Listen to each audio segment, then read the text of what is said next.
Dios le bendiga. ¿Cuántos se han gozado en el día de hoy? Qué bendición estar aquí, poder disfrutar de las enseñanzas del Pastor Luis. Cómo Dios te usa, de verdad que es una bendición. Mi nombre es Emanuel Betances, vengo desde West Palm Beach, quizás tal vez es el que más manejó para estar aquí, pero es una bendición. Gracias, Daniel, por la invitación. ¿Cuántos pastores hay aquí? Wow, tremendo. De verdad que gloria a Dios por ustedes y espero que lo que hemos aprendido aquí ustedes le pueda ser de beneficio a ustedes y que puedan también ayudar a los hombres de sus congregaciones. Amén. Yo tengo muchas preguntas aquí, Luis, y vamos a ver cómo tú respondes. Yo voy a empezar por la más fácil. ¿Okay? Así que la más fácil que yo tengo aquí es lo que tú no creo que hablaste durante las conferencias, pero la masturbación es pecado. ¿Y por qué? Muy bien. Esa es la fácil, fíjense nada más. Sí es pecado. Por dos razones.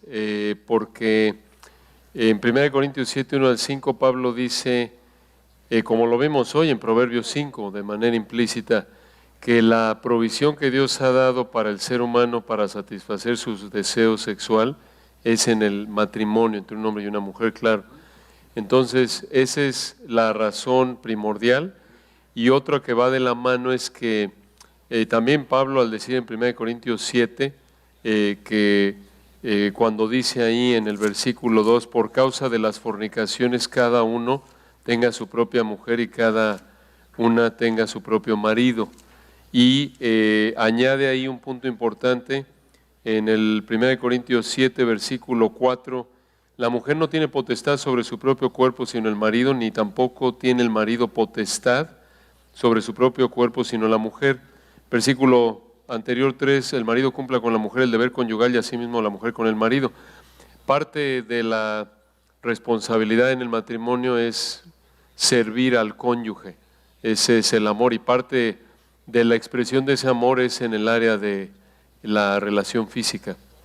Entonces, cuando una persona se masturba, está buscando satisfacer su deseo sexual de una manera en la que la Biblia no lo ordena. De nuevo, solo en el matrimonio y en el contexto de una relación hombre y mujer con miras a servir al cónyuge. Entonces, cuando hay masturbación, no es en el contexto del matrimonio, puede, aunque estén casados, pero tienen que agradarse el uno al otro, servirse el uno al otro, y el problema de la masturbación también conlleva el aspecto de egoísmo, de yo me satisfago a mí mismo. Obvio, va a haber satisfacción en la relación íntima entre un hombre y una mujer en el matrimonio, pero lo vimos en Proverbios 5, bebe el agua de tu propia cisterna, sus caricias te satisfagan en todo tiempo. Entonces siempre hay una reciprocidad, hay una relación ahí de servicio al otro. Qué bueno. En una sociedad que está tan abierta últimamente a todo lo que es inmoralidad sexual, incluyendo el homosexualismo, ¿es tener atracción por el mismo sexo pecado en sí o solamente si tú ejerces esto, si tú actúas? Claro que es pecado, porque recordemos, lo vimos hoy Mateo 5, 27, cuando el Señor nos recuerda ahí, y lo vimos, sobre toda cosa guardada, guarda tu corazón. Dios quiere, en Proverbios 4, 23, Dios quiere no solo santidad externa, sino interna. De lo contrario, sería como los fariseos, ¿no? Que el Señor les llamó sepulcros blanqueados. Por fuera se ven muy bien, pero por dentro están llenos de muertos. Y el Señor desde el Antiguo Testamento, por ejemplo, dice en el Decálogo, no codiciarás la mujer de tu prójimo, ni su casa, etcétera. Apunta al deseo interno. Y lo reitera el Señor en el Sermón del Monte, lo decíamos, Mateo 5, 28, yo os digo que cualquiera que mire a una mujer para codiciarla, ya adulteró con ella en su corazón. Entonces, el adulterio conlleva el mismo grado de culpabilidad moral a los ojos de Dios cuando es externo como interno. Claro, las consecuencias quizás son diferentes, pero es lo mismo cualquier otro pecado, robo, o odio que lleva al homicidio, es la misma actitud a los ojos de Dios. Y por ello el Señor dice, versículo 29, por tanto, si tu ojo derecho te es ocasión de caer, sácalo y échalo. Primero necesitas un corazón nuevo, pero aplicando este principio, tienes que tomar medidas drásticas para evitar la tentación, inclusive a nivel interno. Entonces, Antiguo y Nuevo Testamento apuntan no solo en esa área, cualquier área, sea robo, ya lo dijimos, homicidio, el pecado que sea. Dios odia el corazón que maquina pensamientos inicuos, dice Proverbios 6. Entonces, aún el hecho de saborear el pecado internamente a los ojos de Dios es igual que malo ante sus ojos, que cometer el acto externo, aunque de nuevo no es lo mismo que me quiero robar el carro de alguien y estoy pecando, a los ojos de Dios estoy pecando. Otra cosa es que me lo robe y va a haber consecuencias más severas, me pueden meter a la cárcel.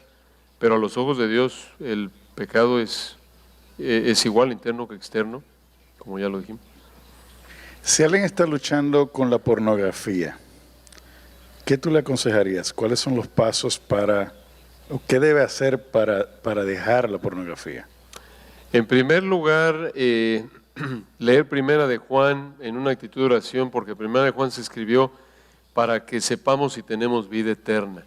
Entonces, primero, pedirle a Dios primero que se examine para ver si conoce a Dios. A lo mejor no es creyente, porque de nuevo, solo teniendo al Espíritu Santo viviendo en el interior de una persona es que una persona puede vencer, puede ser liberado de la esclavitud al pecado, el dominio del pecado, sea cual sea el pecado. Entonces necesita primero asegurarse que ha nacido de nuevo, y eso lo va a saber porque lo que más anhela en su vida, a pesar de que sea imperfecta su obediencia, Romanos 7, en el hombre interior se va a deleitar en la ley de Dios, Romanos 7, 22, aunque Romanos 7, 14 y 15 lo que hace no lo entiende, no hace lo que quiere, como Pablo, ¿no?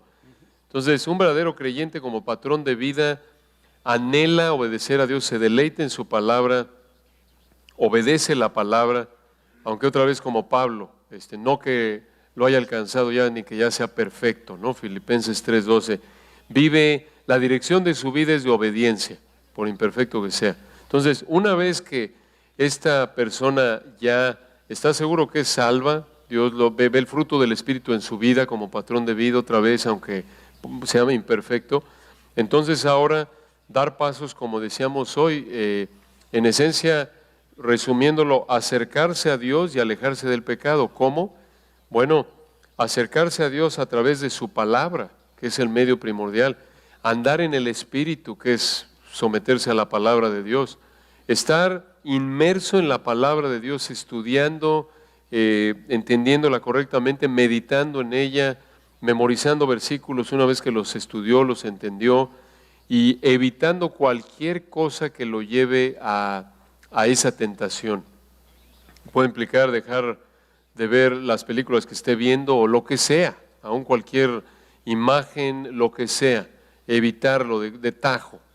Y obvio, lo primordial es su relación con el Señor a través del estudio y sumisión a su palabra, estar en dependencia de Dios mediante la oración, velad y orad para que no entréis en tentación.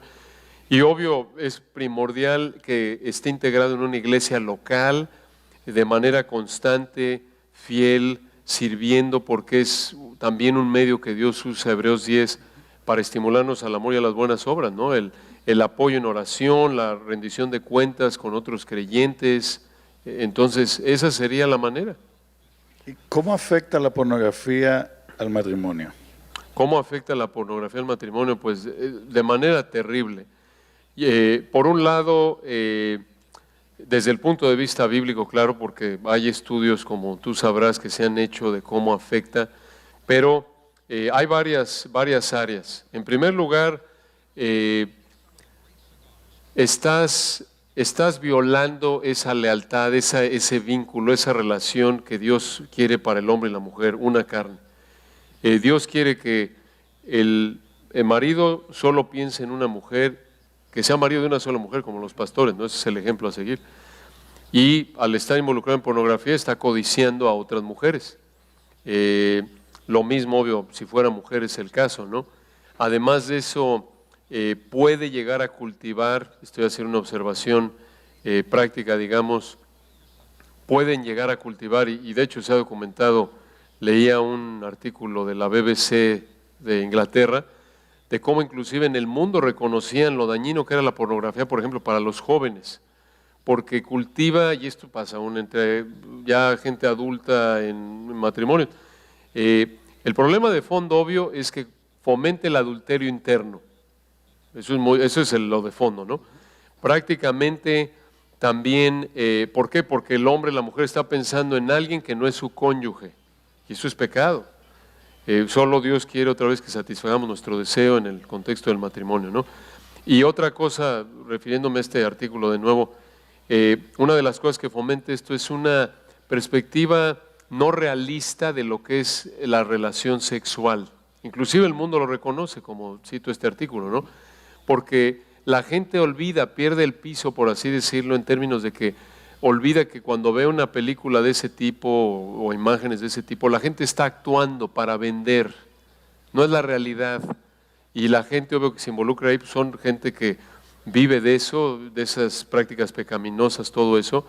Y obvio es gente que quizás no tiene la misma edad que su mujer o que él. Y también hoy en día la computadora no pasa 8 horas en el gimnasio, quizá como la persona que está ahí mostrando su cuerpo. La edad, la genética, el gimnasio, esa persona es un modelo profesional, que es normalmente lo que hacen, y el aspecto de la computadora, ¿no? Que es una realidad. Así como de manera casera bromeamos con que arreglas las fotos, le quitas la arruguita y el lunar y el barro y esto. Eso hay mucho de eso. Es una realidad y eso… Photoshop. Claro, entonces es lo mismo, lo mismo. Entonces llega a dar una idea de una idea no bíblicamente realista de lo que es la relación sexual. Es una actuación, personas que, y da un concepto de la belleza y de la relación sexual que no es realista. Es como, tanto así como decir, oye, viste una película de un superhéroe y ya quieres tú aventarte del techo, pues es una tontería. Claro, que piensas que vas a volar, ¿no? Sí, quizás algunos lo han hecho aquí. Yo lo intenté cuando pequeño, no Claro, resultó, no fue muy pero bueno. digo, así como decimos, pues qué tonto se sentía Superman y se aventó de un tercer piso. Ninguno haría eso en su juicio cabal, porque sabemos que es una tontería, pero es igual de tonto, y lo llegamos a olvidar, el tener una expectativa de la belleza de que si no es como tal persona o si la relación sexual no es como esto, entonces no lo disfruto. Y olvidamos que el propósito de la industria de la pornografía y del cine es vender, es ganar dinero. Es un negocio. Claro.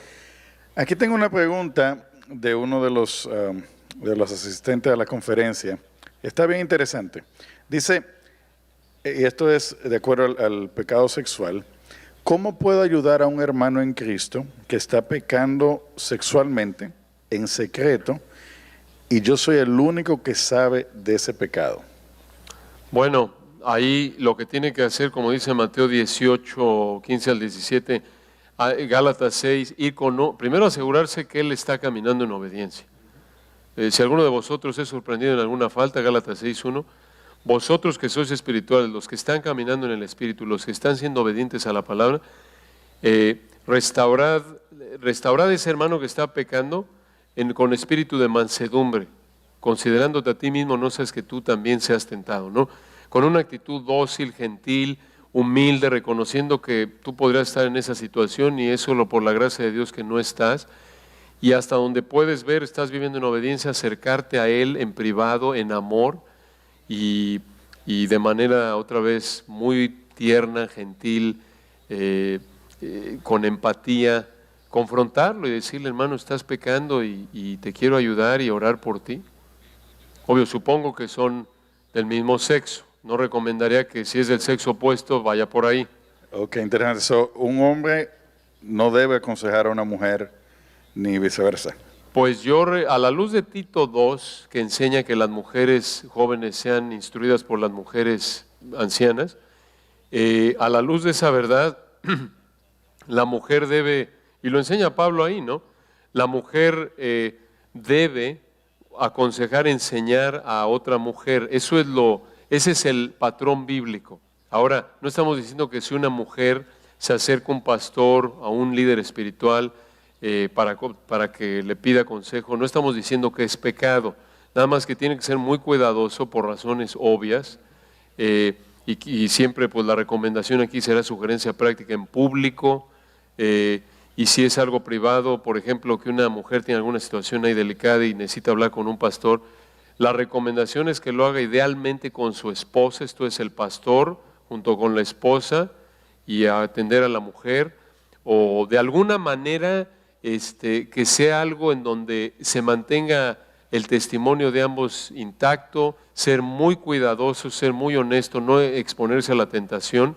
Y obvio, si es algo, algo prolongado, etcétera, idealmente la mujer, que una mujer aconseje a la mujer para evitar que la tentación o la tendencia a involucrarse emocionalmente y pueda terminar pecando, ¿no? Como pastor Luis, ¿qué medidas tú has tomado para protegerte de... porque uno cuando está como líder, como pastor, cuando está expuesto a muchas tentaciones, las mujeres, ¿qué medidas tú has tomado para protegerte? ¿En esa área o en cualquier área? Bueno, particularmente en esta área, en ¿no? esa área sexual. Mira, digo, no les descubro el hilo negro, hermanos, tú sabes, Emanuel. En primer lugar, esto es... Explica eso, ¿qué es? El hilo negro, que si no les voy a dar el secreto, esto es muy simple. Bueno, es un mexicanismo ahí. No, ya veo. Un dicho ahí. Mexicano. Eso no lo decían en El Chavo. Ah, bueno. Es el mexicano que yo sé. Exactamente. En primer lugar, lo que es el fondo que está en Efesios, 1 Corintios, tu relación con tu esposa. Mi relación con mi esposa tiene que estar en la mejor salud posible. No es perfecta. 1 Corintios 7, Pablo dice que el matrimonio es aflicción de la carne. Siempre por nuestra propensidad a pecar de los cónyuges, obvio llega a haber roces, lo que quieras, pero necesitas mantener cuentas cortas. Si peco contra mi esposa, busco pedirle perdón, tratamos de resolverlo lo antes posible para mantener esa relación de armonía intacta.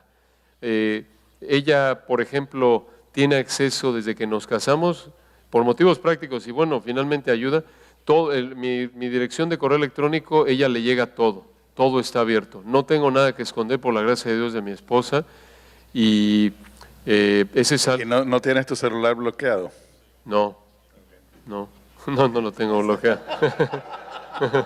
Correcto. O sea, todo lo que me llega de correo electrónico le llegue a ella. Eso es algo útil. Ustedes saben, finalmente es cuestión de buscar honrar al Señor, porque aun cuando estés cercano a tu esposa, si quieres pecar, vas a encontrar la manera. Eso es muy importante, la verdad. Yo he escuchado pastores que dicen, por ejemplo, que no entran en un elevador si hay una mujer, se paran y deja que suba. O que no están en una oficina a solas con una mujer, o no se quedan inclusive...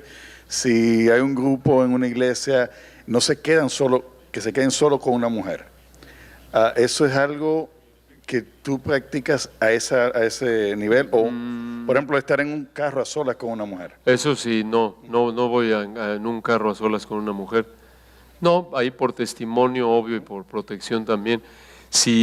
Cuando se acerca alguna hermana querida de la iglesia, necesita algo, al final del servicio, enfrente todo el mundo ve. Si necesita y que pasa con frecuencia consejería por un consejo por algo, lo invitamos a casa, mi esposa está conmigo siempre que es una mujer, no importa la edad, o particularmente las que son más jóvenes, ¿no? Pero no importa la edad, siempre está mi esposa. Entonces eso para mí pues ha sido muy útil en esa área, ¿no? de protección. Y de nuevo, finalmente, otra vez, el fondo, el cimiento de todo es vivir inmerso en la palabra cuando pasa, ¿no? Momentos de debilidad, por ejemplo en esa área de deseo, tentación. Otra vez es agarrar una Biblia, es como verlo como el fuego que se prende ahí del deseo pecaminoso por lo que sea, no solo en esta área, es, por así decirlo, extinguirlo. Nunca lo extingues hasta que no estemos en la gloria, pero digamos, mantenerlo bajo el agua de la palabra, no usando una ilustración. Es estar en el estudio, estar meditando y estar recordando, y como el Señor con Satanás, cuando viene la tentación, escrito está. Y es eso, ¿no? El deseo y escrito está, y recordar, como vimos hoy, que los caminos del hombre están ante los ojos de Jehová. Eso es muy importante, ¿no? Porque otra vez, podemos hacer cosas que ningún humano vea, ni aún nuestra esposa. Es la verdad.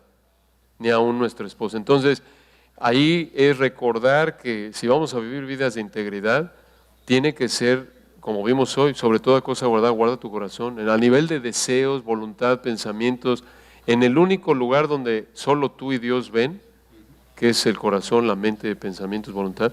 Ahí es donde se libra la batalla y ahí es donde se pierde o se gana. Entonces, es estar continuamente buscando saturarnos de la palabra y someternos a ella. Amén. En los últimos días hemos sido conmovidos con la noticia de este website de citas llamado Ashley Madison, que fue hackeado, y 32 millones de personas o de hombres, se ha hecho público el listado de toda esta gente que pagaban para básicamente garantizar adulterio.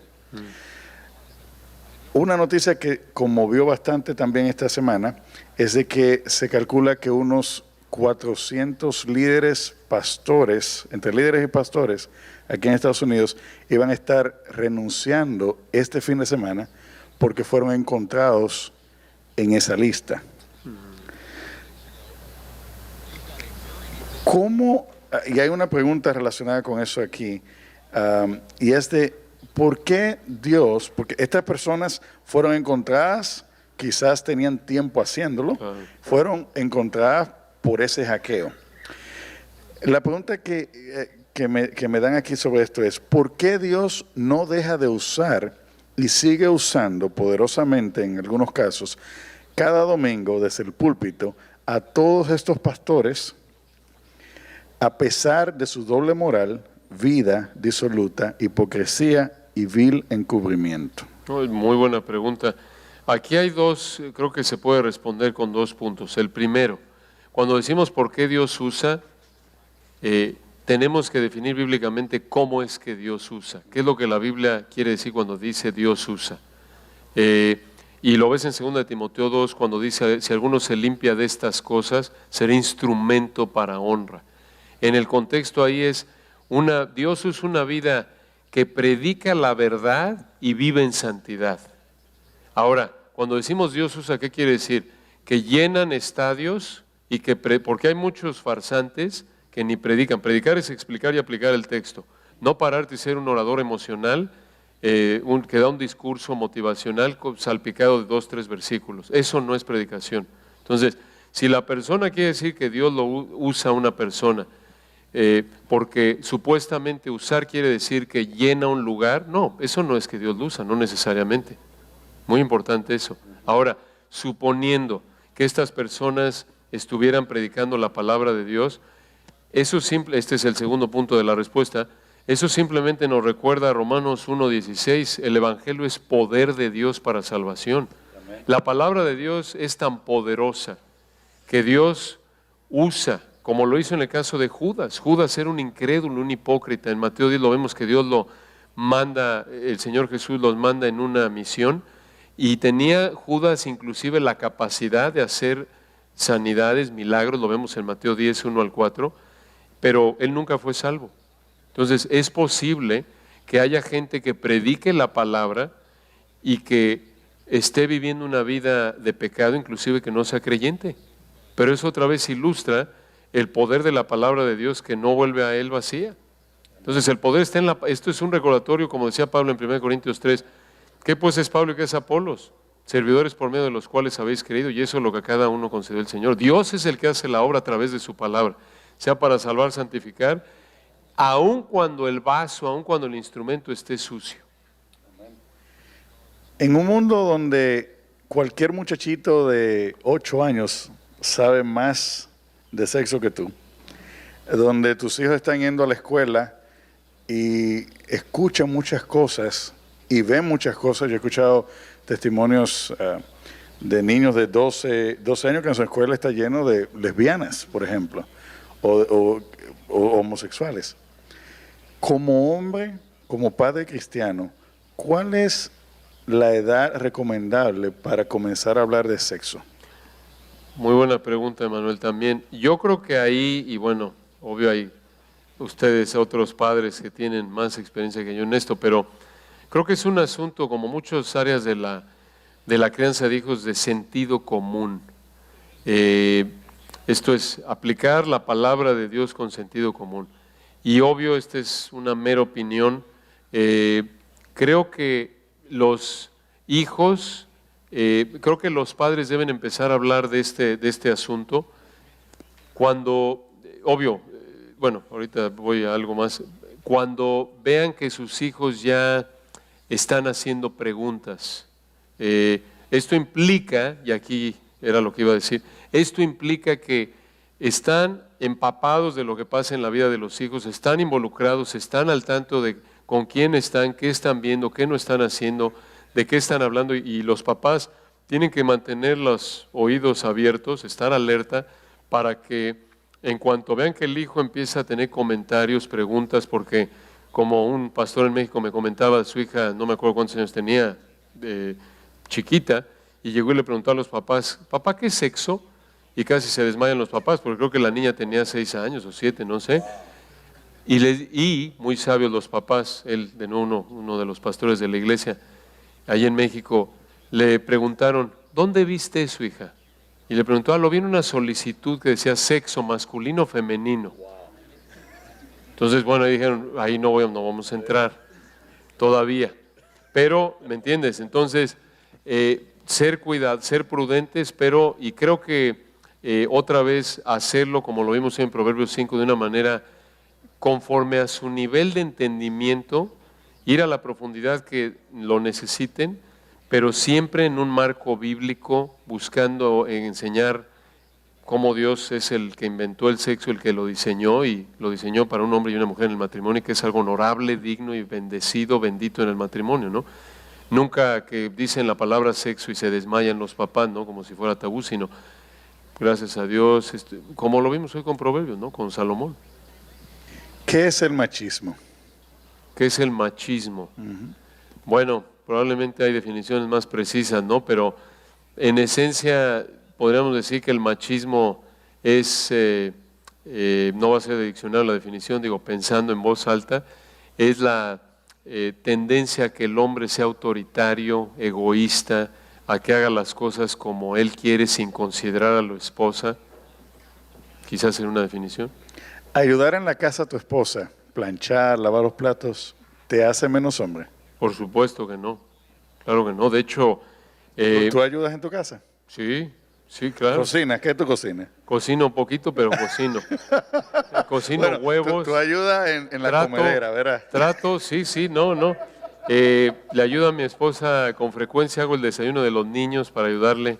Seguro el domingo. Porque eso, cereal con leche. No, huevos es mi especialidad. Sí, huevos estrellados son mi especialidad. Omelette ya es otro nivel, pero por ahí me esfuerzo. No, pero seguro el domingo y a veces 2, 3 veces por semana, debido a que mi esposa me apoya mucho, a veces el estilo de vida en México, en la Ciudad de México hay, entre el tráfico y demás y los horarios de trabajo, a veces tenemos alguna actividad en la noche y nos acostamos tarde y hay que estar despiertos temprano para atender a los hijos y demás. Con frecuencia le digo, oye, pues si quieres te ayudo con el desayuno, sobre todo últimamente, ¿no? Porque últimamente que hay un estudio o llega a haber etapas, ¿no? Como es en el ministerio, ustedes lo saben, hermanos, que a lo mejor hay semanas ocupadas de que hubo un funeral y hay que visitar y hay que aconsejar 1 o 2 cosas, situaciones importantes encima del estudio, etcétera, la predicación, ¿no? Que es la prioridad. Entonces, sí ayudo con eso pero regresando al fondo, al punto que decías, la verdad, cuando la Biblia dice, Efesios 5:25, maridos, amadas vuestras mujeres como Cristo amó a la iglesia, eso va en contra de nuestra tendencia pecaminosa, aún como creyentes, maridos creyentes, porque va en contra de nuestro orgullo, nuestro egoísmo. Tendemos a pensar solo en nosotros y es fácil. Se oye mucho en círculos cristianos, esposa, sométete, marido, tú eres la cabeza, Y muchas veces como maridos cristianos tendemos a disfrazar o a ocultar nuestro orgullo detrás de una máscara de que soy la cabeza y yo llegué, trabajé y estoy cansado y ahora atiéndame, ya llegó el rey a su castillo. Cuando la Biblia dice, maridos, amad a vuestras mujeres como Cristo amó a la iglesia, es humildad total, es un servicio, es vivir para agradar a la esposa, como dice 1 Corintios 7, y la esposa al marido. Entonces, el hombre, el que debe ser el más abnegado en el hogar es el marido. Y ya esto va a cobrar diferente práctica, se va a ver de manera diferente dependiendo de el matrimonio. Porque puede haber mujeres y maridos que les gusta, acuerdan que la mujer hace todo, el marido no levanta ni un dedo en la labor de la casa. Puede ser por motivos de trabajo, etcétera. Acuerdo común.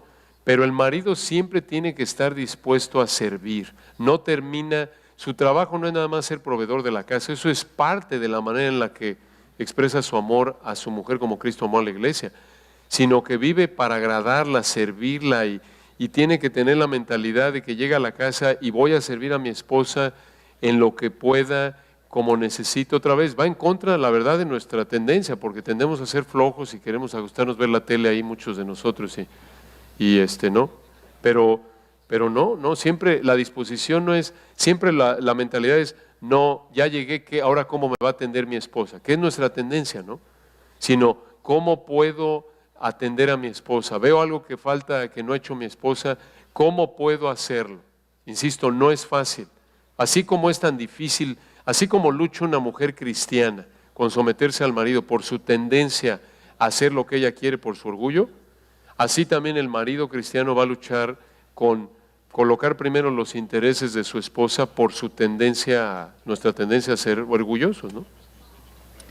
Dijiste en una de las conferencias que estabas hablando del yugo desigual y de no buscarte una novia inconversa si estás soltero.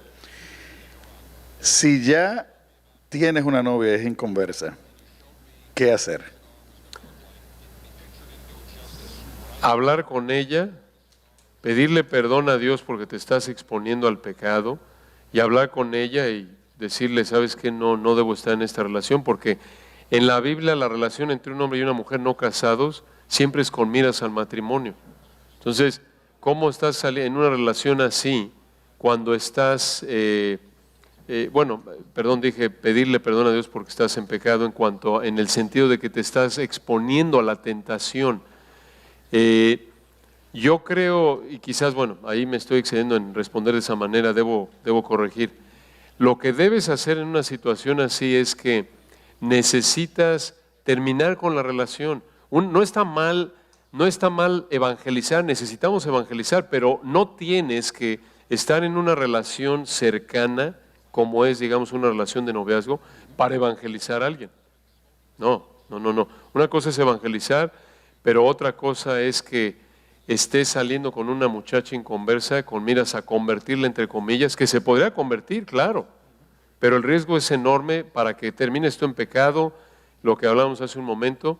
Ella no tiene el Espíritu de Dios, sus fines, sus metas no son las mismas que las tuyas, su meta no es glorificar a Dios, y si terminas, lo más probable es que termines pecando, no te va a ayudar a tu relación con Cristo, y si terminas casándote con ella, pecas, porque Pablo nos manda que con tal que sea en el Señor el matrimonio, 1 Corintios 7, y el riesgo de relaciones así que tristemente llega a pasar es que la muchacha cristiana, ya que entiende que el requisito para casarse con ese novio es ser cristiana, entonces hace lo que tenga que hacer por ser cristiana. Otra vez, puede ser salva, sí, pero el riesgo existe que sea nada más una actuación para casarse, ya que se casó. La verdad es que nunca se convirtió y ya se embarcó el hombre. Entonces, regresando al punto, pues que termine la relación definitivamente.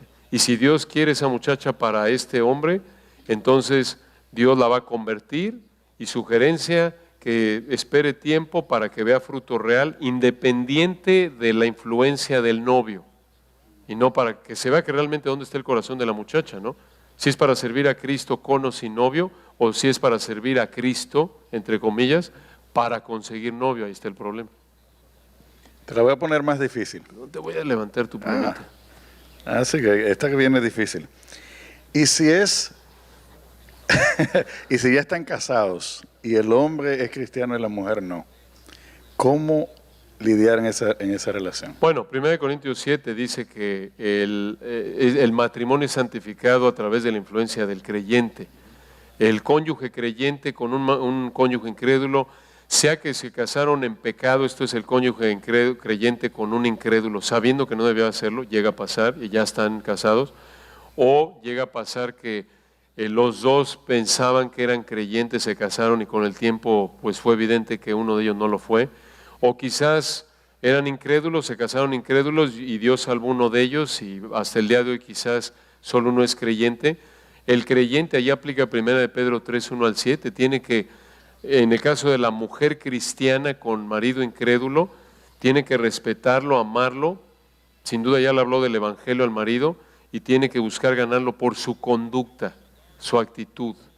Y en el caso del marido creyente con mujer incrédula, lo mismo, ser un hombre de Dios amoroso, amarla como Cristo amó a la iglesia y respaldar el evangelio que sin duda ya le predicó con una vida de santidad, de amor.